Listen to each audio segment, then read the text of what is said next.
Sigurado ka? Papakasalan mo ko? Mariing sigaw ni Clara kay Santino, sabay hampas sa kanilang table. Napaismid naman ang bartender na nasa kanilang harapan ngayon habang nagsasali ng alak sa kanika nilang mga baso. Umiinom kasi silang dalawa ngayon sa loob ng bar na madalas gawing bahay aliwan ng mga maimpluwensyang tao sa industriya. Napatikom ang bibig ni Santino sa sobrang kahihiyan at napakunot ng bahagya ang noo niya. Sobra namang iskandalosa nitong babaeng to. Napapaisip na tuloy ako kung tama ba ang desisyon kong gawin siyang asawa ko. Muling nagsalita si Clara dahil ilang segundo na ring nakatahimik lang si Santino at nakatingin lang ng masama sa dalaga. Basta kahit anong mangyari, wala nang bawian. Kung nagdadalawang isip ka pa, umatras ka na ngayon pa lang. Kasi kapag natali ka sa akin ka na talaga. Napabuntong hininga na lang si Santino sa sobrang ingay ni Clara. Uminom muna siya ng alak tsaka siya sumagot. Kung makapagsalita ka dyan, napakakasalan kita. Akala mo naman, totoong kasal ang mangyayari. Napatawa ng bahagya si Clara at napagtanto na ang OA niya nang magsalita. Hindi niya na rin mapigilan ang kakaibang pananabik na nadarama sa binata. Pasensya ka na. Ngayon lang kaya may nagalok sa akin ng trabaho, no? Tapos, ₱1,000,000 pa ang halaga. Teka, kailan ba tayo magkakapirmahan ng kontrata? Excited na akong mapasa kamay ka eh. Ine-ehersisyo pa ni Clara ang kanang kamay upang umastang naghahanda na siyang pumirma sa kontrata nilang dalawa ni Santino. Napangiti ng bahagya si Santino, ngunit itinago niya ito kay Clara. Sa tingin mo ba, hindi ako marunong tumupad sa usapan? Maghintay ka lang at paparating na rin ang mga papeles na pipirmahan natin. Mas lalong lumapad ang ngiti ni Clara. Hindi ko alam kung bakit ako ang napili mong magpanggap na asawa mo para lang hindi ka mapagkamalang bading sa inyo. Pero huy, salamat ha. Abat, kailangan mo pa talagang sabihing bading. Mariing sabi ni Santino. Hiyang-hiyat parang gusto niyang kainin na lang siya ng lupa. Tawang-tawa naman si Clara sa mga pinagsasasabi niya. Tuwang-tuwa siyang makitang naiinis si Santino dahil hindi naman siya magantihan nito. Pinong-pino at kalkulado kasi ang bawat galaw ng lalaki.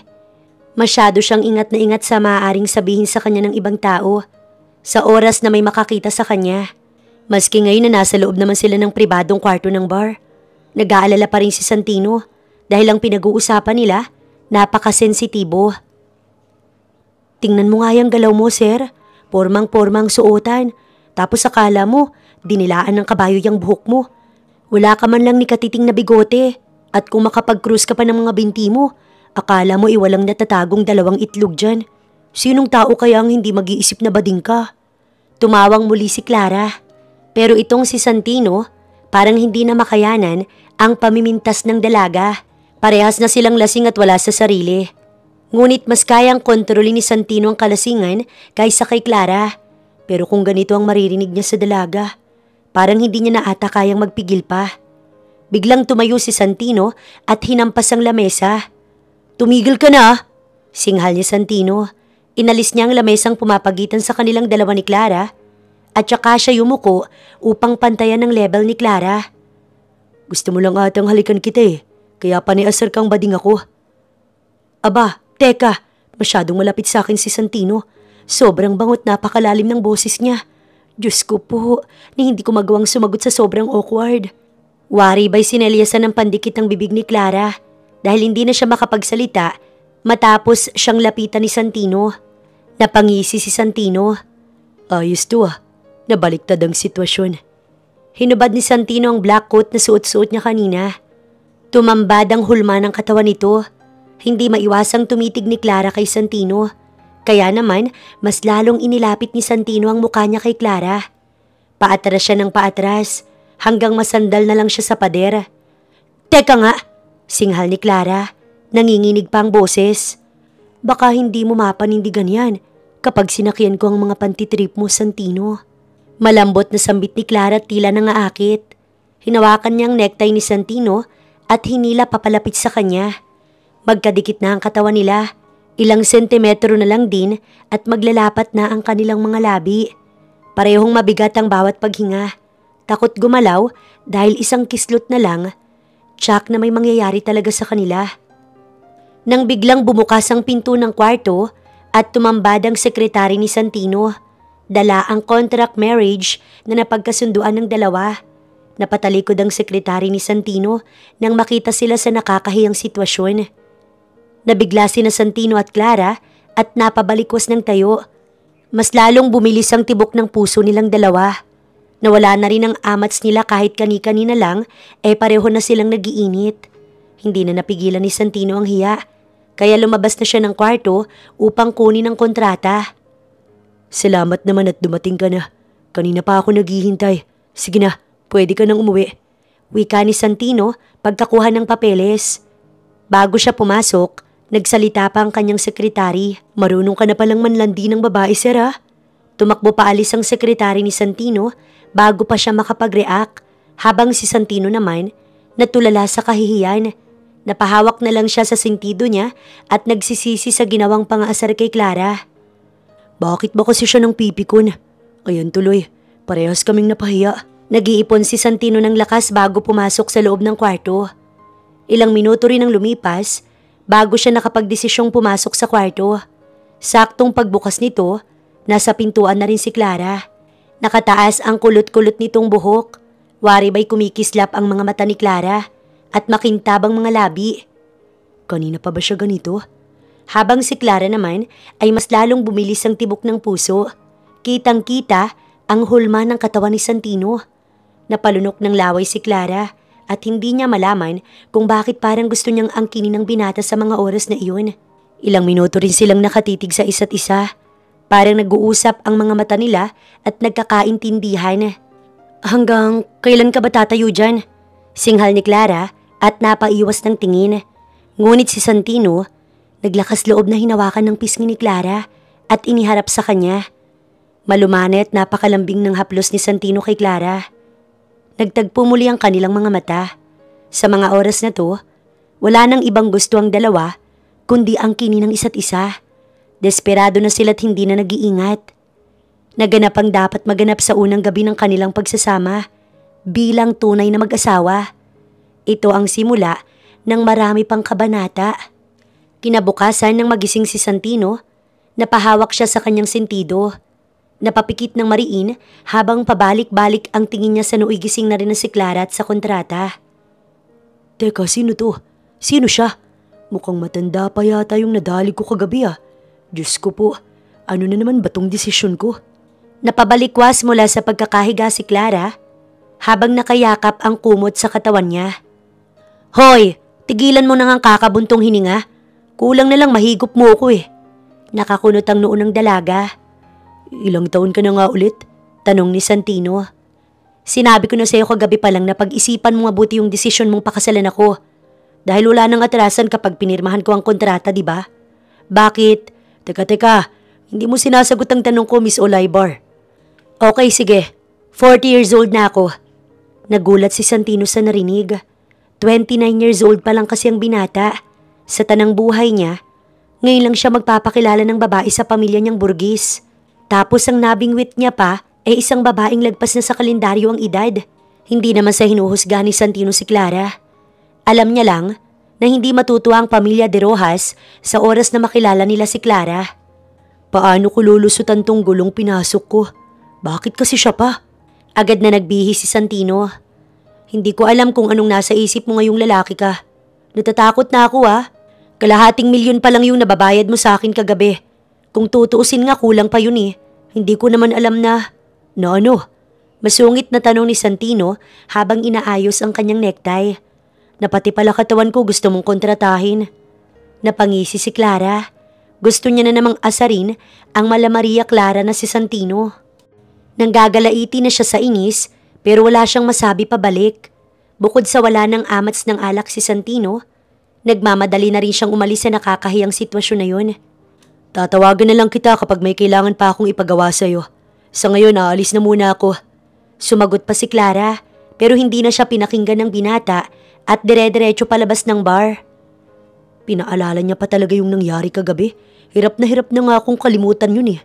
Hay, napaisip si Santino. Bumalik lahat ng alaala niya kagabi. Parang bigla siyang nasabik. Habang nagmamaneho, napatingin siya sa salamin ng kanyang sasakyan. Nakangiti na pala siya nang hindi niya namamalayan. Sinampal niya ang kanyang bibig at napamura na lamang. Virgin pala siya. Ganun palang pakiramdam nun. Sobrang init. Grabe, nag-enjoy ako sa loob niya. Bigla siyang nagising sa ulirat at napailing. Inisip ko talaga yun. Ang matandang yun. Sino siya para pasukin ng utak ko? Tama na nga tong kahibangang to. Kailangan ko nang magtrabaho. Maya-maya pa, nakatanggap si Clara ng mensahe mula kay Santino. Magkita tayo mamaya sa Hanson Square. Ano naman kaya ang kailangan ni Santino kay Clara ngayon? At parang kahihiwalay pa lang nila, gusto niya na agad makasama ang dalaga. Napangiti si Clara habang naglalakad pa uwi. Sinalubong naman siya ng bading niyang kaibigan na si Alec.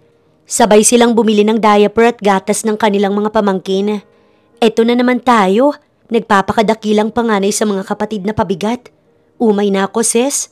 Swerte ka talaga't nakahanap ka ng milyonaryong babayaran ng katawan mo. Partida pa yan, 40 anyos ka na ha. Napakunot ang noo ni Clara kay Alec at hinampas sa braso. Inggit ka lang kasi walang magbabayad sa katawan mo, kahit mas bata ka sa akin. Dead ma sa noise, dead ma sa basers. Umiiling-iling pa si Clara, taas ang dalawang kamay nito sa ere. Kung nakita mo lang siya, naku, sobrang gwapo't ang kinis. Para siyang bading sa sobrang lambot ng balat at malumari na paggalaw. Pero sofer hot niya talaga. Kala mo yun nakadrawing yung abs niya. Sinabunutan ni Alex si Clara. Tama nakakakwento niyan sa akin. Naiinis lang ako. Sigaw ni Alec. Tinanggal niya tuloy yung dalawang hair clip niyang kulay pink at itinago sa bag. He, mainis ka lang. Habang nag-aasaran sila sa daan, paglingon ni Clara sa harapan, tumambad si Santino. May dalawang palumpon na mga bulaklak. Nakasimangot siya kay Clara dahil kanina pa siya nag-aantay dito sa kanto ng bahay nila. Oh, sambit ni Santino, sabay bato ng bulaklak sa kanya. Halika na, kanina pa ako naiinip sa'yo. Hinila niya ang kanang kamay ni Clara papalayo sa iskinitang maingay. Binilata naman ni Clara si Alec na nooy naiinis na rin sa kanya. Ang ganda ko naman, Lord, sigaw ni Clara. Sobrang bilis maglakad ni Santino, kaya hinayaan na lang ni Clara na dalhin siya nito kung saan man sila pupunta. Yes, darling. Why did you bring me here? Malambing na tanong ni Clara nang marating nila ang maliit na boutique shop sa loob ng Hanston Square Mall. Ikaw romantiko ka pala. May pa-flowers ka pa dyan.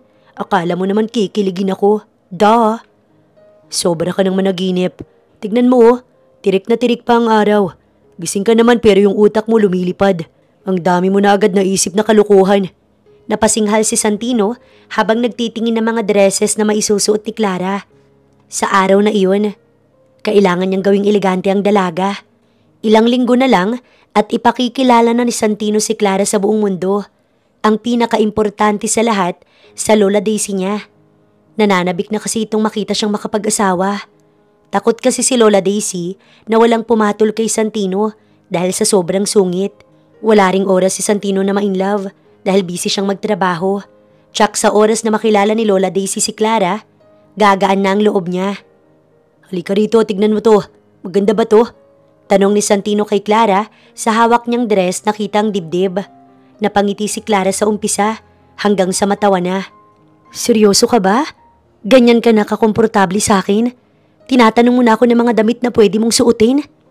Imbis na sumimangot, napangisi si Santino. Nilapitan niya si Clara. Tipong 3 sentimetro na lang ang magiging layo ng kanilang mukha sa isa't isa. Alam mo, imbis na i-provoke mong bading ako, sabihin mo na lang kung gusto mong ikama ulit kita. Dinadaan mo pa sa biro-biro mo, nahahalata tuloy kita. Napalunok si Clara habang nakatitig sa mga labi ni Santino. Habang paatras siya ng paatras, palapit naman ng palapit si Santino. Nang malapit nang bumangga sa paderang likod ni Clara, saktong nag-brown out naman. Natalisod si Santino. Sinalo naman ni Clara ang labi ni Santino bago sila tuluyang bumagsak sa lapag. 5 segundo lang, bumalik na agad ang kuryente. Pero huli na, sira na naman ang plano ni Santino. Napakaraming nakakita sa kanila na magkadikit ang mga labi. Ang dami ring kumuha ng litrato nilang dalawa. Gusto mang pigilan ni Santino na umalis sa mga taong nagpicture sa kanila. Wala na siyang lakas, hiyang-hiya na talaga siya. Bumalikwas sila ng tayo. Kung si Santino nahihiya, itong si Clara naman parang proud pa imbis na mangamba. Parang nag-e-enjoy pa siya. Sa tingin mo, Santino, maganda kaya ang kuha sa akin ng mga estrangherong yun? Suminghal si Santino. Seryoso ka ba sa tanong mo? Hay ewan, wag mo nang sagutin. Total wala ka namang isip eh. Mangmangkat makasarili. Nakuha mo pang magbiro ngayong nasa alanganin ng sitwasyon mo. Bahala ka dyan. Umalis si Santino at ibinili na lang sa sekretary niyang sabihin kay Clara na iuwi ang mga bestida at isuot bukas. May pupuntahan kasi silang party. Nalungkot si Clara sa narinig kay Santino ni hindi man lang siya binigyan ng binata ng pagkakataong magsalita. Habang pauwi dala ang mga bestidang binili sa kanya ni Santino, sinalubong naman siyang muli ni Alec. Kinuha ni Alec ang mga paper bags na dala ng dalaga. Bagsak ang balikat mo ah. Samantalang kanina, excited kang makasama yung parokyano mo. Kulang na lang, mapunit yung bibig mo kakangiti. Boses lalaki ngayon si Alec. Hindi na rin siya nakabihis ng pangbabae. Gabi na rin kasi, pagod na siyang maglagay ng kolorete. Patulog na rin naman siya. Kung wala kang sasabihing maganda, manahimik ka na lang pwede. Matapos itong marinig ni Alec, doon talaga siya natawa. Kanina lang kung makaasar sa kanya si Clara, akala mo kung sino siyang nagantimpalaan ng langit ng ₱1,000,000. Ang kanina'y tigre ay nag-asal kuting. Gusto pa sana ang mga asar ni Alec, pero imbis na iyon, inakbayan niya na lang si Clara at kinuwentuhan ng mga nangyari sa araw niya. Tulad ng lagi nilang ginagawa tuwing naglalakad pa uwi. Isa lang naman ang gusto ni Alec, ang makahanap si Clara ng magmamahal sa kanya ng totoo. Kaso lang, sa tuwing mai-inlove ang best friend niya, hindi naman sila nagkakatuluyan. Hindi na nakatiis si Alec. Gusto mo bang pag-usapan natin yung nagpapasimangot sa'yo ngayon? Naku friend, wag na. Katangahan ko rin ang umasang mai-inlove din siya sa akin. Crush ko lang naman yun no. Hindi naman super duper lalim ng feelings ko sa poging yun. So wag mo na akong isipin, okay? Paniniguro ni Clara. Paano ba naman kasi? Makakita ka lang ng lalaking mapapalapit sa'yo. Akala mo agad one true love mo na. Pamimintas pa sa kanya ni Alec. Hindi ko naman kasi talaga alam kung anong definition niyan. Ni minsan wala naman talagang totoong nagparamdam sa akin na kamahal-mahal ako. Napaglipasan na ako ng panahon, friend. 40 anyos na ako. Ni minsan wala man lang nagkamaling patulan ako. Dahil ba may puti na yung buhok ko at hindi ako marunong mag-ayos? Bakit? Doon lang ba nasusukat ang personalidad ng isang tao? At saka crush ko lang naman si Santino. Nakadagdag yun kaya mas malungkot ako. Naiinis na singhal ni Clara. Hindi naman siya nalungkot dahil lang sinungitan siya ni Santino sa harap ng maraming tao.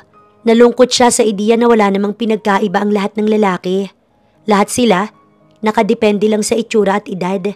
Yun ang nagiging basihan nila para ibigin ng babae. Huminto sila sa park at doon tumambay para magkwentuhan. Kaso lang, aksidente silang nagkita ni Santino. Nagtataka si Clara kung paano napadpad doon si Santino. Napapaisip na tuloy siya kung kabuti ba si Santino. Parang wala kasi siyang trabahong pinagkakaabalahan. Sa araw na to, 3 beses na silang aksidenteng nagkikita. Imbis na kausapin ay umiwas ng daan si Clara at hinila palayo si Alec. Lakad-takbo tuloy silang dalawa. Naiirita na rin si Alec sa kahihila sa kanya ng dalaga. Kaya nang mapalayo sila ng konti doon sa park, huminto na rin siya. Tama na friend, san ka ba pinaglihi? Ang bilis mo maglakad, bigla kang nag-transform eh.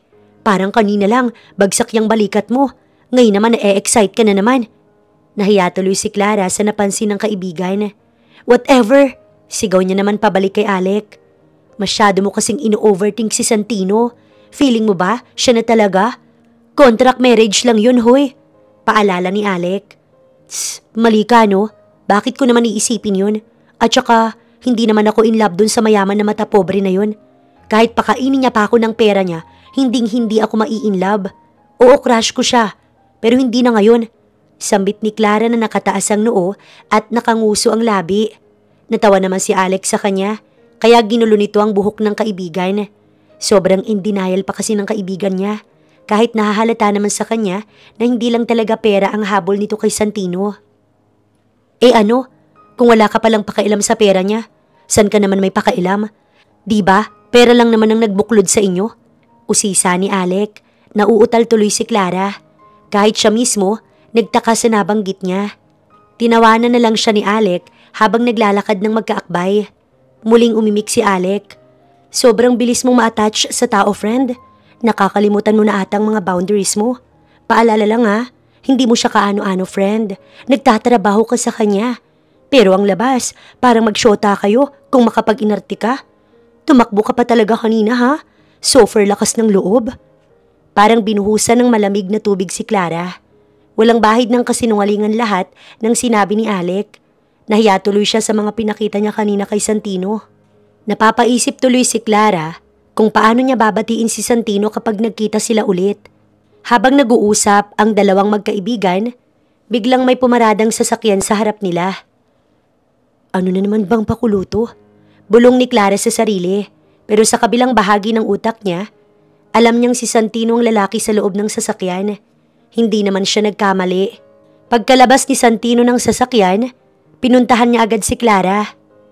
Kailangan ka na nilang makilala. Ha? Nauutal na sambit ni Clara. Sumabat na rin si Alec. Nagtaka siya kung bakit biglaan kung mag-utos ang lalaking ito sa kanyang kaibigan, samantalang kahapon lang naman sila nagkasama. Hindi ba't parang hindi naman na makatao yan? Kaninang umaga lang magkasama kayo. Pagdating ng hapon sinundo mo pa siya. May dala ka pang ang bulaklak eh. Ngayon susunduin mo na naman. Nahiya si Clara. Kinurot niya si Alec at pinagsabihan na manahimik na lamang. Hindi ba't ikaw din ang may sabi na sa kanya ako nagtatrabaho? Umismid si Clara at pinaalis na lang si Alec. Sumabat si Santino. Kung tatanungin mo ang girlfriend mo, hindi ako nagkulang ng paalala na sa oras na sunduin ko si Clara. Walang tanong-tanong, kailangan niyang sumama. Nakalimutan ka ata niyang sabihan para hindi ka nag-hysterical dyan. Huwag kang mag-alala, wala akong gagawing masama sa kanya. Anong girlfriend? Sigaw ni Clara. Imbis na kontrahin ni Alec ang sinabi ni Santino, sinakyan niya na lamang.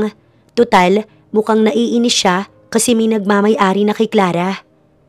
Ingatan mo na lang ang syota ko. Si Clara, nanlaki ang mga mata habang papasok sa loob ng sasakyan. Kinindatan siya ni Alec habang iwinawagayway ang kamay sa ere upang magbabay sa kanya. Tuwang-tuwa si Alex sa nangyayari. Feeling niya nasa teleserye siya. Ang nakakatuwa pa roon, pakiramdam niya parte siya ng mga main characters. Kung dito magkakaroon ng boyfriend ang best friend niyang si Clara, aba hindi siya aatras. Tinaasan na lang ng kilay ni Alex si Santino habang naglalakad pa atras, palayo sa kanilang dalawa. Pagtalikod niya, hindi niya mapigilang humagalpak ng tawa. Sobrang ganda mo, friend. Sigaw ni Alec nang tuluyang makalayo ang sasakyan ni Santino.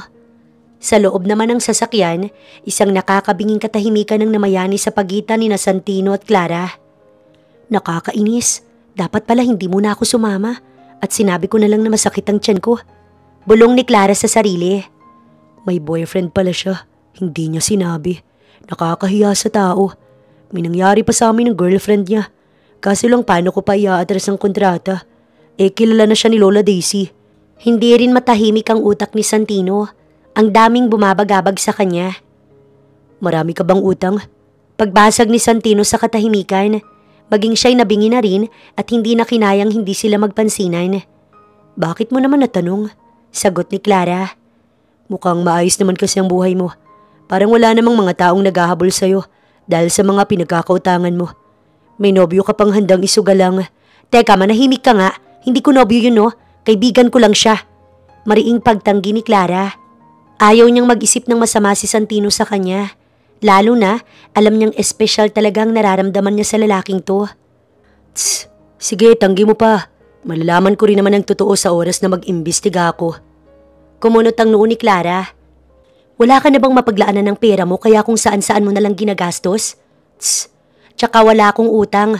Hindi ko alam kung saan nanggaling yung tanong mo. Ganyan ba kapag bading?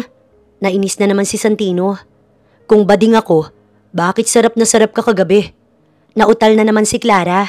Para siyang kumuha ng batong ipupukpok sa kanyang ulo. Bakit niya pa ba kasi sinabi yun? Ayan tuloy, hindi siya makasagot kay Santino. Hindi bali na, wag mo nang sagutin. Huwag kang mag-alala. Hindi ko ipagdadamot ang katawan ko sa'yo, kahit may boyfriend ka pa. Ngumisi si Santino habang nagpapark sa tapat ng kanilang mansyon. Hindi na nakasagot si Clara. dahil agad silang sinalubong ng tauhan ng pamilya de Rojas. Inayusan ng mga ito si Clara. Kinulayan nila ang namumuti niyang buhok, nilagyan ng kolorete ang muka at pinagbihis ng sexy. Hindi naman kasi katabaan si Clara. Sakto lang ang pangangatawan niya. Hindi payat at hindi rin mataba. Ang suot niya ngayon ay kulay asul na bestida. Hindi lalagpas sa tuhod ang haba at kita pa ang dibdib at bewang niya sa bestida. Bagamat nahihiya siya sa pinasuot ng mga tauhan ni Santino, kailangan niyang umastang confident. Bumukas ang malaking kurtina sa harap niya. Iniluwa nito ang napakabangong si Santino. Kulay asul din ang long sleeve polo nito at hapit na hapit sa katawan niya. Napatitig ng matagal sina Santino at Clara sa isa't isa. Pareho silang namangha sa aura nila ngayon. Bagay na bagay sa'yo, pero huhubarin ko rin naman yan mamaya. Pangaasar ni Santino kay Clara. Kumapit si Clara sa braso ni Santino at kinurot ito. Matapos lang tong engranding dinner na to, masasapak talaga kita. Paglabas nila ng kwarto, tahimik ang buong bahay habang binabagtas ng mag-asawa ang mansyon. Ang bawat hakbang nilang dalawa sa marmol na sahig, tila mas lumalakas sa kanilang pandinig. Ito lang kasi ang maririnig na ingay sa buong kabahayan. Sa bawat chandeliers na kanilang nadadaanan, sa bawat mamahaling painting na nakasabit sa dingding, isang katotohanan ang lalong nagiging malinaw. Hindi kabilang si Clara sa mundong to. Gayunpaman, labis siyang humahanga sa mga kagamitan dito.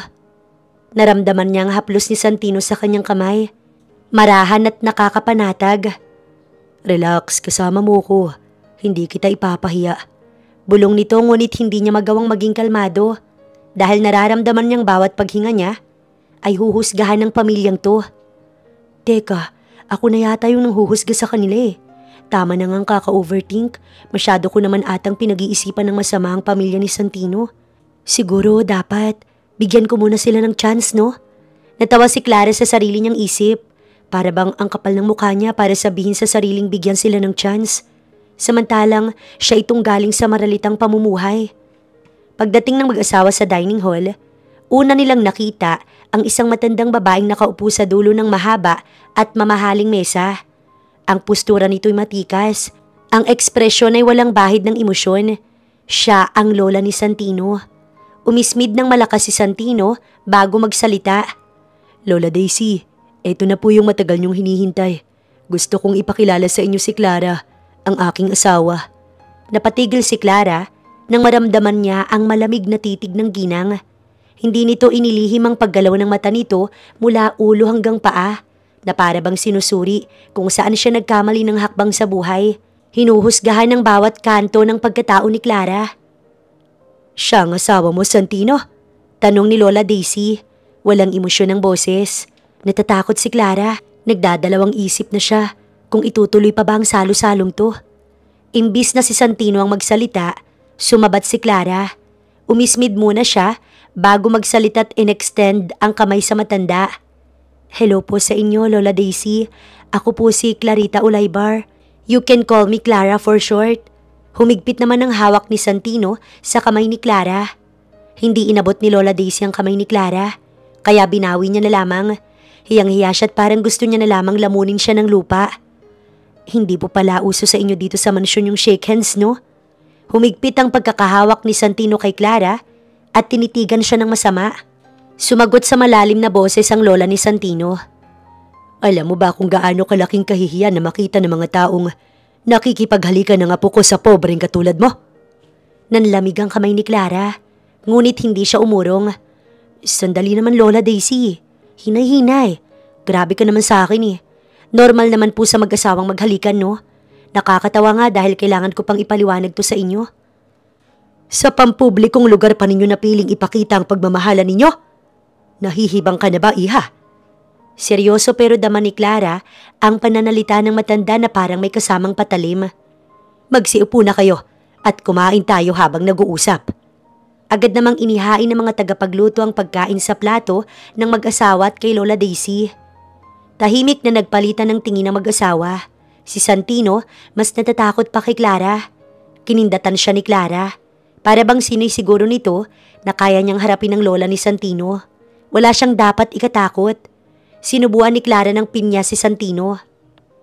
Tumikim si Lola Daisy at marahang inilapag ang kutsara at tinidor. Napakabastos ninyo! Nagsusubuan pa kayo sa harap ko.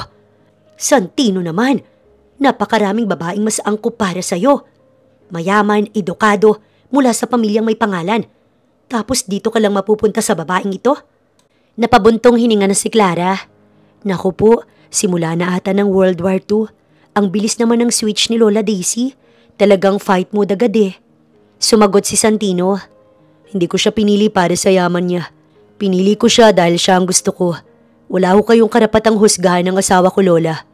At bakit wala? Lahat ng suot mo, ng kinakain mo, maging ang buong buhay mo. Ako ang nagpundar niyan lahat. Akin lahat yan. Kaya may karapatan akong makialam sa mapapangasawa mo. Sasagot na sana si Santino pero pinigilan ng dalaga. Pinunasan muna ni Clara ang bibig niya bago magsalita. Kung ganun, bakit niyo pa binigay kay Santino ang buhay na meron siya ngayon kung isusumbat niyo pa rin pala sa kanya? Wala ho ba kayong pakialam sa mararamdaman ng apo ninyo? Basta't masunod lang ang gusto niyo ng asawa ko? Bahagyang napangiti si Santino. Sa unang pagkakataon, may nagtanggol sa kanya. Ang totoo niyan, kaya lang naman siya naghanap ng babaeng magpapanggap na asawa niya, para mamatay ang chismis na bading siya. Kahit pamilya niya kasi, naaabala na sa mga chismis na yun. Lahat ng galaw ni Santino, mas lalong naging kalkulado dahil kahit kaibigan niya lang ang kasama niya, nai-issue pa rin sa kanya. Unti-unti siyang naubusan ng kaibigan dahil ayaw madawit sa kanya. Ayaw ng mga kaibigan ni Santino na isipin ng mga tao na bading din sila, kagaya ng iniisip nila kay Santino. Biglang tumawa ng mahina ang matanda. Walang puwang ang emosyon sa pamilyang to, iha. Lahat ng galaw namin ay isang investment. At ikaw, siguro naman ay aware ka na wala kang maibibigay sa amin. Alam mo ang takbo ng isip ng mga mayayaman. Tama? Sobrang matapobre. Grabe siyang manlait ng tao. Nakakadiring maging parte ng pamilyang to. Bakit ko nga ulit naging crush si Santino? Binabawi ko na. Mariing hinawakan ni Clara ang laylayan ng damit bago marahang tumayo ng tuwid. Walang oras na dapat ipahinga dahil kung hindi, habang buhay siyang aalipustahin ng pamilya de Rojas. Lola Daisy, Senyora. Pagtatama ni Lola Daisy kay Clara, may diin at authority ang boses. Senyora, hindi ko ho balak sirain ang tradisyon ninyo. Hindi rin ho ako nandito para humingi ng kahit ano sa pamilya ninyo. Pero kung iniisip niyong wala akong halaga, nagkakamali kayo. Masigit pa ako kaysa sa mga iniisip ninyo. Pero kung yan talagang gusto niyong isipin sa akin, di sige ho, pero isa lang hong maipagmamalaki ko. Mahal ko si Santino ng walang kapalit na halaga. Tama ho kayo, hindi ako mayaman. Hindi ako galing sa kilalang pamilya gaya ng inaakala ninyo. Pero hindi ibig sabihin nun, hindi ko kayang tumayo sa tabi ni Santino ng may dangal. At kung kailangan kong patunayan ang sarili ko sa inyo, gagawin ko. Dahil walang katumbas na pera ang pagmamahal ko para sa apo ninyo. Clara, walang ibang nasambit si Santino kung hindi ang pangalan ni Clara. Walang katumbas na salita ang nararamdaman niya ngayon. Tignan natin kung hanggang saan ang kaya mong patunayan. Sagot ni Lola Daisy, tsaka tumayo't umalis sa hapagkainan na hindi niya man lang nagawang ipagtanggol ang dalaga sa lola niya dahil sa pagkabigla. Sa pagtalikod ng matanda, napangiti ito. Hindi niya ugaling mambastos ng tao. Sa oras lang na yun, gusto niyang asarin ang apo niya. Ito ang kauna-unahang beses na nag-akyat siya ng babae sa mansyong to, kaya naman hindi niya maiwasang gumawa ng kalukuhan. Matanda na siya pero may kakulitan pa rin. Ayaw niyang mabuhay ng ganoon kaseryoso, pero ayaw niyang mamatay nang hindi man lang napapalagay na nasa mabuting asawa ang apo niya. Si Clara, malakas na buntong hininga ang pinakawalan. Diyos ko, ano ba yan, Santino? Sana man lang, ininform mo ko na sa digmaan pala ako haharap at hindi sa altar. Napangisi si Santino. Kailangan pa ba yun? Ang galing mo nga kanina. Nagtagpo ang mga mata nila. Parehong kumikinang at tila nangungusap. Tsaka sila natawa sa mga nangyari. Salamat. Akala ko talaga aalis ka na. Palaban ka rin pala. Akala ko iyakin ka lang at mapang-asar. Bakit? Natouch ka ba sa sinabi ko kanina? Naku, kung mai-inlove ka sa akin, hindi kita kayang saluhin ha. Manigas ka. Sumandok ng kanin si Clara, tsaka inulam ang steak na kanina pa niya kinatatakaman. Sobrang taas naman ang tingin mo sa sarili mo. Kala mo ba ganun ka kaganda, Manang? Malumanay na sagot ni Santino. Tinaasan lang siya ng kilay ni Clara at nagpatuloy sa pagkain. Ang gabing yon, walang ibang nararamdaman si Santino kundi kapayapaan. Alam niya kasing nung gabing yun lang din bumaba ang lola niya mula sa kwarto nito. Ang dahilan pa ay para salubungin at kilalanin ang kanyang asawa. Tanong ni Santino sa sarili, ano kayang mangyayari bukas? Hindi mo ba ginagamit lang ang babaeng yon para hindi ka namin pagdudahan na syota mo talaga ang isa sa mga kaibigan mo? Tanong ni Lola Daisy sa binata. Nasa loob ng kwarto ni Santino si Lola Daisy, habang si Santino maingat na namimili ng isusuot niyang damit para sa business meeting mamaya. Lola naman, mas papaniwalaan mo ba talaga ang chismis kaysa sa katotohanan na ako mismong nagsasabi? Sambit ni Santino habang sinusuot ang napili niyang long sleeve polo. Basta, ayoko sa kanya ha. Ayoko kay Clara. Kung talagang ayaw niyo kay Clara, hindi kayo bababa ng kwarto ninyo. Kilala na kita, Lola. Lumabas na ng kwarto si Santino habang ang lola niya naman ay naiwan sa kwarto niyang sumisigaw. Hindi na lang pinansin ni Santino ang sigaw ng kanyang lola. Sa puntong ito, nabuo ang loob ni Santino. Napangiti siya habang naiisip. Pagkatapos ng meeting, pupuntahan niya agad si Clara para personal na sunduin. Napagdesisyonan niya na kasing patirahin na lang si Clara sa kanilang mansyon. Hindi ko alam kung nabibigla lang ba ako sa desisyon ko. Lumilipad ang utak ni Santino at isip ng isip. Parang nagiinit ang puwet ni Santino habang nasa meeting. Ito na siguro ang pinakamahabang meeting para sa kanya. Sa kabilang banda, si Clara naman ay nababalisa sa mga nangyari kagabi. Hindi siya komportable sa bahay nila Santino at sa mga naganap kagabi. Kasama niya ngayon si Alec. Nagtataka siya kung bakit hindi naka-makeup ngayon ng kaibigan. Samantalang hindi nga nito matagal ang nasa kalye ng walang kolorete sa muka. Huwag kang ngang makulit, pati ba mukha ko, problema mo na rin. Sabat ni Alec ng pabiro. Nakakatakot lang, baka bigla kang magpakilala sa akin na si Alec, imbis na si Alexa. Bahagyang natawa si Clara. Basta friend, kung sakali mang hindi na ako nagparamdam sa'yo, tumawag ka agad ng pulis. Ipakulong mo agad ang matandang yon. Dahil sa oras na hindi na ako nagparamdam, ibig sabihin nun friend, imposible. Imposibleng hindi ako magparamdam. Patay na ako nun. Nagulat si Alec sa taas ng energy ng kaibigan. Natawa siya habang nakakunot ang noo. Kung mamamatay ka man, pagtatawanan pa kita. Pagsagot pa ni Alec habang humahagalpak sa tawa. O sige friend, ganito na lang. Kung mamamatay ako, mumultuhin kita agad. Lintik ka eh. Ikaw na uunahin ko sa lahat ng mga pwedeng multuhin. Habang abala silang dalawang magkwentuhan, sakto ang pagdating ni Santino. Dala ang mamahalin niyang sasakyan. Napangisi si Alex sa naiisip. Friend, check mo nga yung likod ng tenga ko. May sugat ba? Tanong ni Alec. Tatayo na sana si Clara, pero pinaupo niya lang si Clara. Siya ang tumingin ng likod ng tenga ni Clara. Bahagyang nilapit nito ang mukha niya kay Clara. Nagmisto lang parang magkahalikan ng dalawa. Nakangisi lang si Alec. Naghihintay na makalapit si Santino bago umalis. Ano, marami bang tutuli? Tanong pa ni Clara. Umayos na ng upo si Alec habang nakangiti. Anong problema mo? Bakit ngingiti-ngiti ka dyan? Tanong ni Clara, pero hindi natitinag si Alec. Sa inis, sinapak niya si Alec ng malakas. Dito na lumapit si Santino at hinila si Clara papalapit sa kanya. Tinitigan niya ng masama si Alec bago tuluyang hilahin si Clara papalayo sa lugar na yon. Nababalisa pa rin si Santino sa mga nakita niya. Habang nakasakay silang dalawa sa sasakyan, walang nagtatangkang basagin ang nakakabinging katahimikan.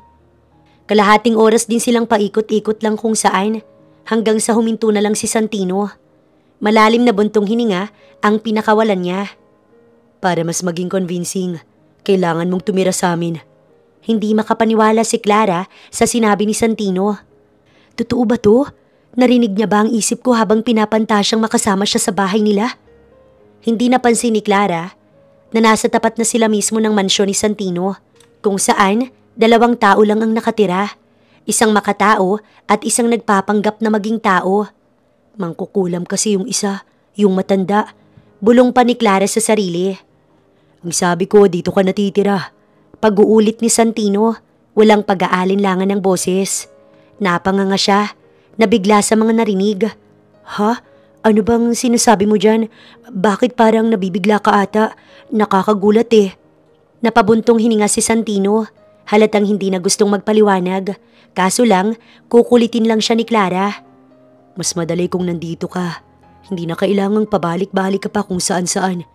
Baka makita pa ng ibang tao na may iba kang kinikitang lalaki, samantalang may asawa ka na. Natawa si Clara, pero halatang inis. Sa pagkakataong to, gusto na lang niyang inisin si Santino. At kailan mo pa napagdesisyonan to, ni hindi mo man lang ako tinanong? Boss na boss yan? Hindi sumagot si Santino. Sa halip, humakbang ito papasok ng bahay. Inaasahan niyang susunod si Clara. Napatingin si Clara sa paligid. Dito, mas lalo niyang nausisa ang mansyon ni Santino. Malawak ang bakuran, mabulaklak ang hardin, at ang mismong bahay puno ng bulaklak. Walang dudang ibang-iba ito sa nakasanayan niyang maliit at masikip na apartment. Bumalik si Santino nang mapansing hindi siya sinusundan ni Clara. Tsaka niya hinawakan ang kamay ng dalaga. Pumasok na tayo, asawa ko. Wika ni Santino sa baritonong boses. Huminga siya ng malalim bago sumunod kay Santino. Lumiliit ang mata niya sa kilig dahil sa narinig niya. Asawa ko? Ano bang sinasabi nito? Hindi na maitago ni Clara ang kilig niya. Pagpasok niya, agad siyang sinalubong ng malamig na hangin. Sa aircon ba galing yung lamig o sa mga tao? Napansin niyang ang bawat sulok ng bahay ay perpekto. Walang kalat, walang bahid ng alikabok. Para bang walang totoong nakatira rito. Parang drawing sa isang museum ang bahay nila Santino. Nanggaling na siya rito. Pero ngayon niya lang mas lalong na-appreciate ang kagandahan ng bahay ni Santino. Dito ang magiging kwarto mo, sabi ni Santino habang tinuturo ang isang pinto sa kaliwa. Ayusin mo na ang mga gamit mo mamaya. Pagtapos mo, lumabas ka agad. Kakain tayo. Ipakikilala kita sa mga kaibigan ko. Hindi pa rin siya makapaniwala sa bilis ng mga pangyayari. At paano kung ayoko? Tanong niya na nakataas ang kilay. Sa unang pagkakataon, hinarap siya ni Santino at seryosong tumingin sa kanya. Kung may ibang choice ka, Clara, malaya kang umalis. Kaso wala naman eh. Mata pobre, ano ba to? Kilig na kilig pa ako kanina. Natigilan siya. Alam niyang wala siyang ibang mapupuntahan at alam din iyon ni Santino. Ganoon ba kadesperada ang imahe ko para sa kanya? Sa huli, wala rin siyang nagawa kundi pumasok sa kwarto at isara ang pinto. Doon siya nagnilay-nilay. Natatakot siya sa maaaring sabihin ng mga kaibigan ni Santino. Ano bang malay ni Clara sa pagiging kilos elegante? Ngayon lang naman siya nagpunta sa lugar kung saan kailangan bawat galaw mo kalkulado. Parang may mga matang nakatingin palagi sa'yo saan ka man magpunta. Kahit nasa loob lang siya ng kwarto, pakiramdam niya may nanonood pa rin sa kanya. Ganito ba ang buhay ng mga mayayaman? Gaano ba kasaya para sa kanila na i-declare sa buong mundo ang pribadong buhay nila? Napaupo si Clara sa lapag habang yakap ang mga binti. Marami pa siyang gustong malaman kay Santino. Curious siya sa buhay na meron ng binata at kung hanggang saan aabot ang relasyon nila bilang magkatrabaho. Ano bang kinagagalit mo? Lakad takbo ngayon si Santino habang hinahabol si Clara palabas ng restaurant. Pero kahit anong sigaw niya, hindi siya pinapansin ni Clara. Naghanap si Clara ng masasakyang taxi o jeep. Nang makakita ng jeep, kahit puno ng diamante ang suot niyang bestida na binili ni Santino, pinara niya pa rin ito. Ngunit hindi siya hinayaan ni Santino.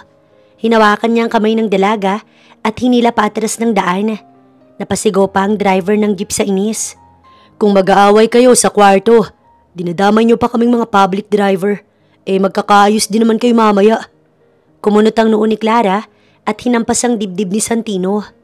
Bakit mo pa kasi ako hinila? Hinawakan niya ang mga braso ni Clara at tinanong. Ano ba kasing problema mo? Pagkalabas naman natin ng restaurant, nakangiti ka pa.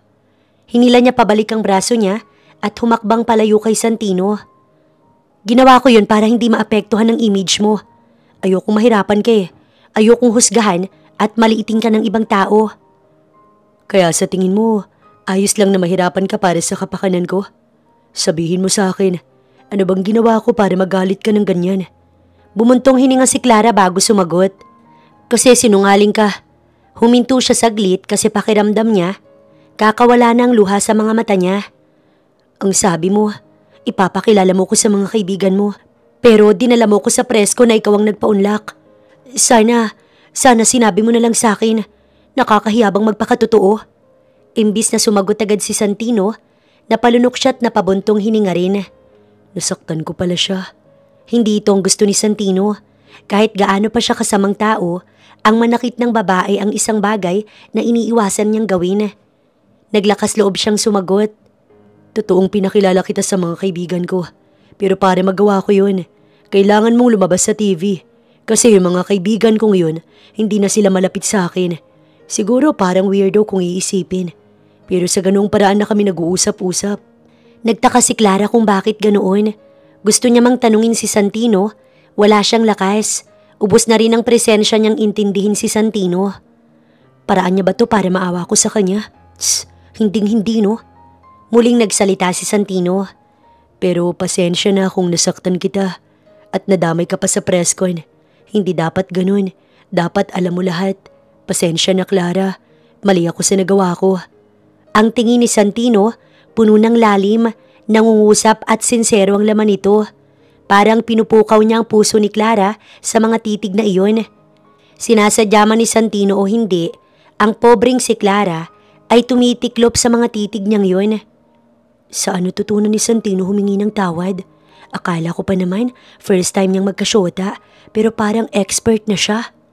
O siya, sige na, kung ganyan ba naman kapogi ang magsusorry sa akin. Mas naging mabuti ang relasyon nilang dalawa sa mga sumunod na araw. Kahit nagpapanggap lang sila, pakiramdam ni na Santino at Clara, parang matagal na silang mag-asawa. Parang sila na talaga. May mga maliliit na pagtatalo pa rin, pero nagagawa pa rin nilang ayusin ang hindi pagkakaunawaan. Ang piraso ng papel na nagbubuklod sa kanilang dalawa ay mistulang paraan lang ng langit para pagtagpuin ng dalawang taong sawi sa buhay. Ang masungit na si Santino, unti-unting natunaw at nanlambot sa pilyang si Clara. Hanggang sa umabot na sa puntong sinasama ni Santino si Clara saan man siya magpunta. Naging maganda ang samahan nilang dalawa, pero hindi palaging puno ng kulay ang buhay. Dumating na ang panahon ng tag-ulan sa buhay nilang dalawa. Nagsimula na silang subukin ng panahon.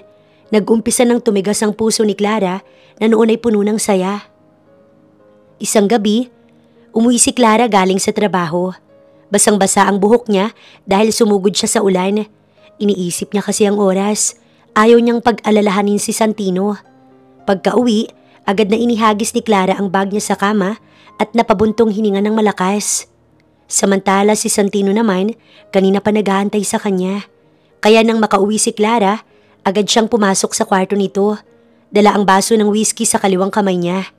Lasing na si Santino, kaya medyo malakas na rin ang loob nito. Nag-e-enjoy ka ba sa paglabas-labas mo? Di ka man lang nag-abalang sagutin ang tawag ko. Tingnan mo, silipin mo man lang ang cellphone mo para malaman mo kung ilang beses kong sinubukang makontak ka. Panunumbat ni Santino sa baritonong boses. May halong inis ang bawat pagbuka ng bibig nito. Galit siya pero ayaw niya namang maging agresibo. Napakamot sa ulo si Clara. May trabaho ako, Santino. Kailangan kong kumita. Hindi ko kayang umasa lang sa'yo. Napaismid si Santino. Trabaho? Sa tingin mo, hindi ko kayang sustentuhan ka? Ano bang problema mo? Pinakasalan kita hindi para makitang naghihirap ka pa rin. Pero eto ka, ang taas ng pride mo. Kumunot ang noo ni Clara. At ako? Ano? Parausan mo lang? Trophy wife na ipapakita mo sa mga kaibigan mong mayayaman o national television? Akala ko isang beses mo lang gagawin. Pero inulit mo ulit. Hinarap mo ulit sa kamera nang walang permiso ko. Hindi ako ganun, Santino. Hinampas ni Santino ang pader ng kwarto ni Clara. Nilapag niya ang whiskey niya sa sahig at hinarap si Clara. Then what the hell do you want, Clara? Anong gusto mong gawin ko? Palayain ka ganun ba? Kasi ano, hindi na ba sapat ang perang binibigay ko sa'yo para manatili ka sa akin? Naluluha at nanginginig si Clara. Hinarap niya rin si Santino at sinalubong ang matalim nitong titig. Hindi kita hinihinga ng pera, Santino. Ang hinihingi ko respeto. Hindi mo ko binili. Hindi mo ko pagmamayari. Clara, hindi mo ba nakikita? Hindi lang tungkol sa kontrata to. Gusto kitang alagaan. Gusto kitang protektahan. At anong kapalit, Santino? Ang puso ko na ginagamit mo lang? Malumanay na sagot ni Clara. Umismid si Santino. Hindi siya ganoon kalasing. Alam niya ang ginagawa niya at sigurado na siya sa nararamdaman niya. Pinulupot ni Santino ang kanang braso niya sa bewang ni Clara at hinila palapit sa kanya. Clara, paano kung gusto ko na nga yun? Paano kung gusto na nga kita? Isang nakakabinging katahimikan ang namayani sa pagitan ng mag-asawa na hindi maikubili sa likod ng mga tala ang kanilang mga nararamdaman. Parang uminit ang paligid. Hindi sila makahinga ng maayos. Animoy may nakadagan sa kanilang dibdib dahil kada paghinga ay napakabigat. Sa mga sandaling yon, walang pagpapanggap, walang plano, walang sigurado. Hinaplos ni Santino ang pisngi ni Clara upang punasan ng luhang unti-unting kumakawala mula sa mga mata nito. Huminga siya ng malalim tsaka bumuntong hininga. Mahina ang kanyang boses. Ayoko nang magsinungaling. Ayoko na ring magpanggap na ayos lang sa akin na hindi ako sa'yo't hindi ka sa akin. Mahinahon pero mapang-angkin ang tono ni Santino. Nasa parehong posisyon pa rin sila. Nagpatuloy sa pagsasalita si Santino. Alam ko namang walang ganun sa mundong to. Wala tayong pagmamay-ari. Lahat ng mayroon tayo ngayon bahagi lang ng karanasan natin. Gusto ko na maging malaking parte ka ng karanasang yon. Ano bang sinasabi mo? Gumagawa ka na naman ba ng teleserye na ipapakita mo sa mga kaibigan mo? Magising ka nga. Ilang taon na ako. Hindi ka bagay sa isang matandang kagaya ko. Tuluyang kumawala ang rumaragasang luha ni Clara. Umiling si Santino. Tama ka. Yan ang tumatakbo sa isipan ko. Tuwing mararamdaman ko na may kakaiba na akong pagtingin sa'yo. Akala ko noon kaya ko tong takasan. Akala ko kaya kong gawing formal lang lahat para sa negosyo. Para sa lola ko. Akala ko madali kasi mas matanda ka sa akin. Isang kasunduan, isang obligasyon na kailangan nating panindigan. Pero hindi na ganun kasimple. Hindi ka para doon lang. Higit ka, Clara. Ngayon hindi na siya nagtatago sa likod ng malamig niyang maskara. Ngayon, kita na sa mata niya ang pag-aalinlangan, ang pagnanasa at higit sa lahat, ang pag-amin. Mas lalong uminit ang tenga ni Santino nang magpatuloy siya sa pagsasalita. Paano kung gusto na nga kita? Tanong niya habang magkadikit ang katawan nila sa malamig na gabi at mainit na kwarto. Nabigla si Clara sa mga narinig. Hindi sigurado kung totoo ba ang narinig. Lasing ka lang, Santino. Tama na to. Aatras na sana siya at aalis sa pagkakahawak ni Santino, ngunit mas lalo lang humigpit ang pagkakakapit nito sa dalaga. Hindi niya hinayaang makaalis si Clara sa haplos niya. Hindi na siya umatras. Paano kung gusto kita hindi lang dahil nandito ka? Hindi lang dahil sa kasunduang to. Paano kung gusto kita dahil ikaw yan? Walang nagtangkang magsalita. Isang segundo ng katahimikan na puno ng hindi binibigkas na emosyon. Hindi na nakatiis si Santino at muling nagsalita. Sabihin mo sa akin, Clara, maging totoo ka ngayon. Ako lang bang nakakaramdam nito? Sa halip na sumagot, walang pag-aalinlangang inilapit ni Clara ang mukha nito kay Santino. Hinahamon ng distansyang unti-unting naglalaho sa kanilang pagitan hanggang ang mga labi nila'y tuluyang maglapat at ang lahat ng mga pangamba tuluyang nagiba. Sa gabing yon, wala nang kontrata, wala nang kasunduan. Ang natitira na lang ay silang dalawa at ang damdaming hindi na nila kayang itanggi. So kayo na? Tanong ni Alec kay Clara habang pinipigilang ngumiti. Ewan, basta ayun. Hindi masagot ng diretsyo ni Clara dahil wala naman silang formal na usapan kung anong gagawin nila sa kontrata. Ewan, basta, ayun. Te, baliw ka ba? Andoon ka na eh. Hindi mo pa tinanong kung anong yung status of employment mo? Kung end of probationary ka na ba or extend ka ng 1 month? Natawa naman si Clara sa mga narinig sa kaibigan. Biruin mo yun, kahit pala peking asawa lang, nagkakaproblema pa rin. Sambit ni Clara habang umiinom ng kape sa kanyang kwarto. Peki pa rin ba yan? Umamin na nga sa'yo yung tao. Peki pa rin yun para sa'yo. Aminin mo na, kinilig ka rin tama? Tanong ni Alec. Umirap si Clara sa kanya. Sino ba namang hindi? Friend, buong buhay ko naghintay na ako ng lalaking mamahalin ako ng totoo. Saksi ka ron, no? Tapos ang tadhana mo pala, yung bata mayaman at maganda ang katawan. Kaninong santo ka ba nagdasal? Santo reveal naman dyan, para ako rin maambunan ng blessing mo kahit kalahati lang. Hindi, no? Siyang swerte sa akin. Ang sikip-sikip ko kaya. Sagot naman ni Clara. Tumawa silang dalawang magkaibigan. Sobrang saya lang talaga ni Alec para sa kaibigan. Ilang beses na rin kasi itong naloko. Hindi niya na mabilang sa kanyang daliri. Si Clara kasi ay mabilis mautunan kung sino man. Hindi siya mayaman. Hindi rin ganun ka-popular ang ganda niya. Pero malakas ang karisma ng dalaga. Bagamat may maganda ng kinahinatnan ng buhay ni Santino at Clara, ang totoong estado nila hindi pa rin malinaw sa isa't isa. Kaya si Santino nagbalak gumawa ng sorpresa. First time niya lang itong gagawin, ang alukin ng totoong kasal si Clara. Gusto niya nang gawing opisyal ang pagsasama nila ni Clara. Excited na akong alukin siya ng kasal. Yung totoong kasal. Lakas loob ni Santino. Mapapasaya niya si Clara. Hindi na siya makapaghintay na mangyari yun. Handa na ang lahat. Sa isang pribadong rooftop restaurant na nirentahan ni Santino, may nagliliwanag na fairy lights sa ibabaw nila at isang mahinang tugtog ng violin sa background. Nakatayo si Santino sa harap ng mahal niyang si Clara. May hawak na isang maliit na kahon. Kita sa mukha niya ang kaba pero higit doon ang matinding pagmamahal.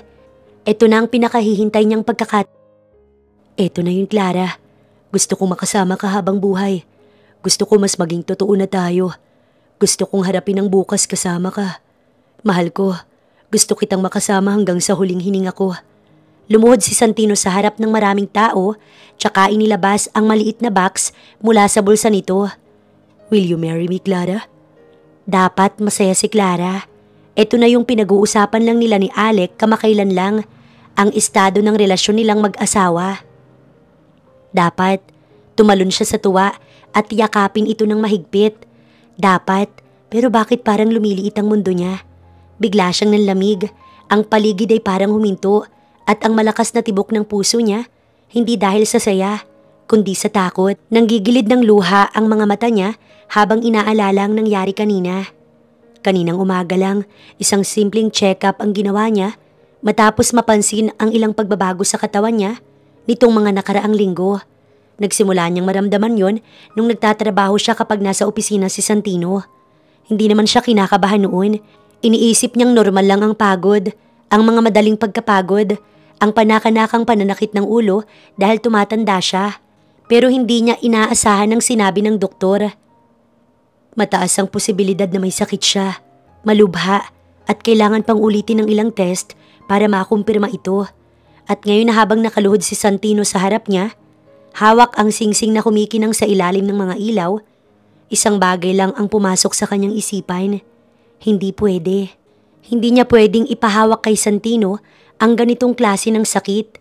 Sakit na hindi pa makumpirma kung ano. Hindi niya pwedeng hayaan itong makipagsapalaran sa isang relasyong maaring matapos hindi sa paraan na gusto nila, kundi sa paraan na pinakakinatatakutan niya. Nanginginig ang kamay niya. Napansin ito ni Santino. Mga ilang minuto na rin siyang nakaluhod.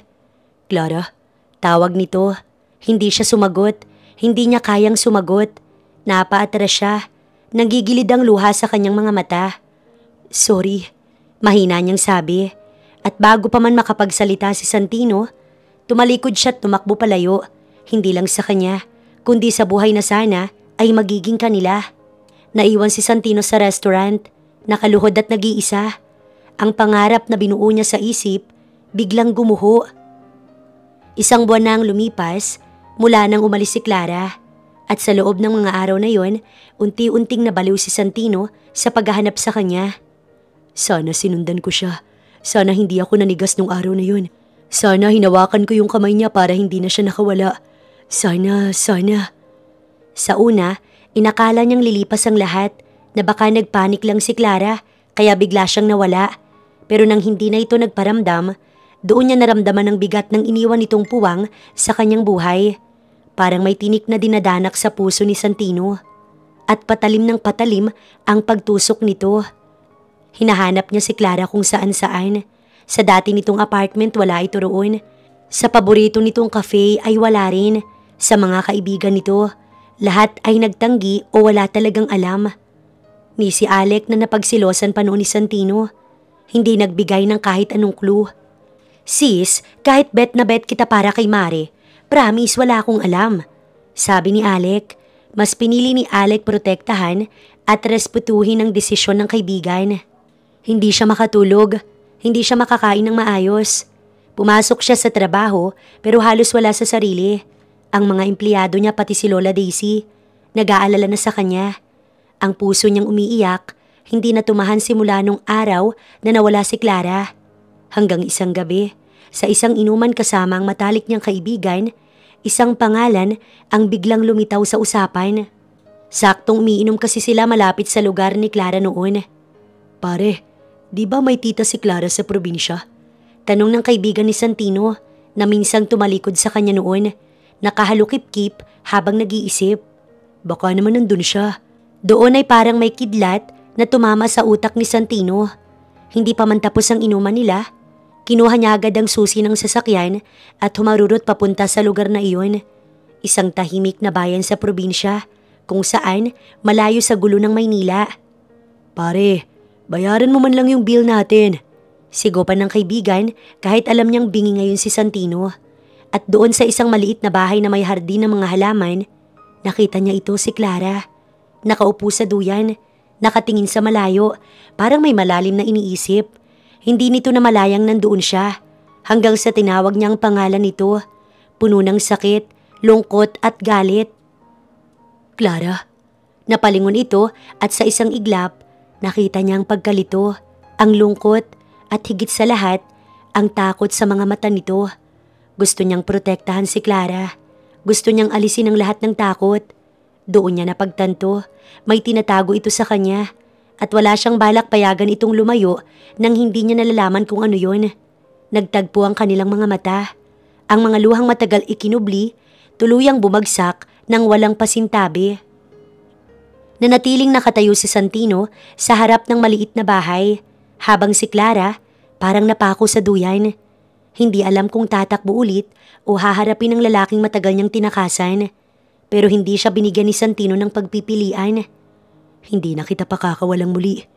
Lumapit ito, mabigat ang hakbang, halatang may galit, ngunit mas nangingibabaw ang pangungulila.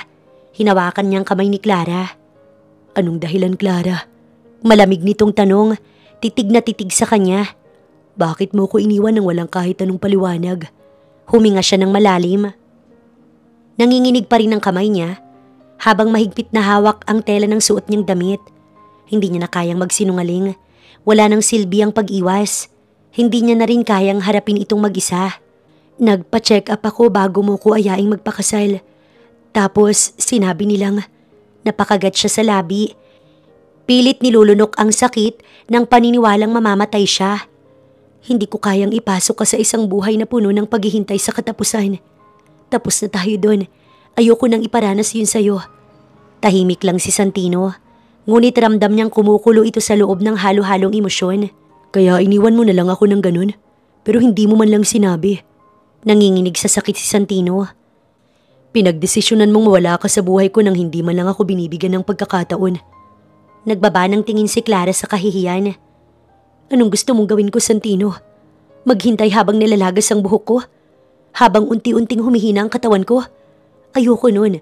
Ayokong alagaan mo ko habang hinihintay ang araw ng kamatayan ko. Gusto kong nandito ka.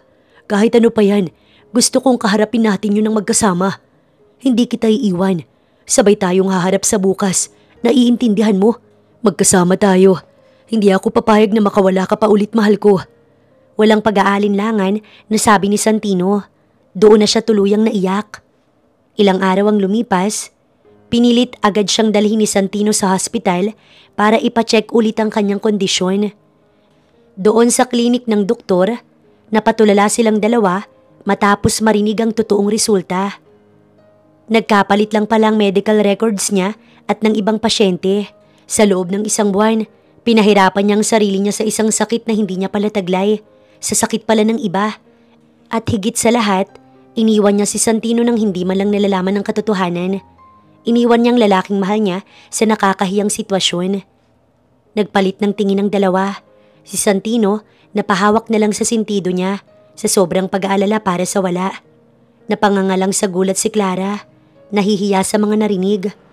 Sana pala may sakit na lang talaga ako. Diyos ko, nakakahiya. Teka, so hindi ako mamamatay? Paglilinaw ni Clara, diretso lang ang tingin ng doktor. Hindi po. Hindi niya alam kung matatawa o maiiyak siya. Pero si Santino, hindi napigilan ng sarili at marahas siyang hinila papalapit sa isang mahigpit na yakap. Bumulong siya ng marahan kay Clara. Sa susunod, kapag may problema ka, huwag mong tatakasan. Mag-asawa tayo. Napatango na lang siya. Ramdam ang init ng katawan nito laban sa kanya. Wala nang ibang nasambit si Clara. Napatango na lang siya at tuluyang isinuko ang sarili sa asawa. Nang makalabas sila ng hospital, isang buntong hiningang pinakawalan ni Santino bago nito hinugot mula sa bulsa ang isang pamilyar na maliit na box. Teka, ito na ba yun? Kung kailang ang pangit ko. Dahil hindi ka naman pala mamamatay, wala ka ng dahilan para hindi sagutin to. Napasinghap si Clara. Tama siya, ito na ang singsing. Napatingin siya kay Santino na ngayoy seryoso at puno ng pagmamahal ang tingin. Napangiti ang binata habang inilalabas ang singsing mula sa kahon. Sasagutin mo na ba ako o tatakbo ka ulit? May halong pananakot ang tono ng lalaki. Hindi na siya nagdalawang isip. Ngumiti si Clara kasabay ng pagtulo ng mga luha niya. Ngunit sa pagkakataong to, luha ng kaligayahan. Tumango siya habang pinupunasan ng luha. Oo, sa harap ng altar, sa gitna ng mga bulaklak, nakatayo si Clara at Santino. Magkahawak kamay habang nakatingin sa isa't isa na parabang sila lang ang tao sa mundo. Opo, Father, sa hirap at ginhawa. Dumagundong sa buong simbahan na parang musika ang pagsagot nilang dalawa sa tanong ng pari. Mula sa peking kasal hanggang sa tunay na pag-iibigan. Mula sa pagtakas hanggang sa pananatili. Mula sa maling takot hanggang sa tama at walang pag-aalinlangang pag-ibig. Ito pala ang pakiramdam ng pinipili. Ani Clara.